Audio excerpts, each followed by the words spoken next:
नमस्कार, मी मनीषा जयप्रकाश। आपण पाहत आहात लोकसंदेश न्यूज। पाहूया आजच्या सविस्तर घडामोडी।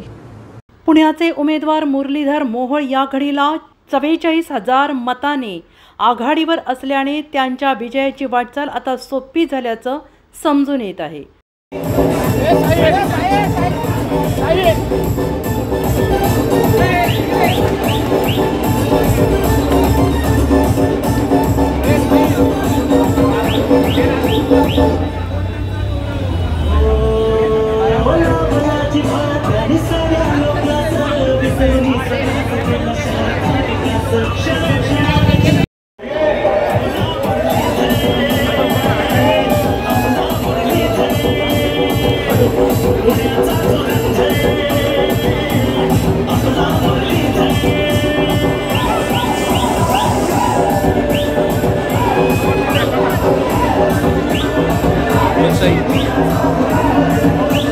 लोकसंदेश न्यूज पुणे प्रतिनिधी पारस मुथा यांचा रिपोर्ट।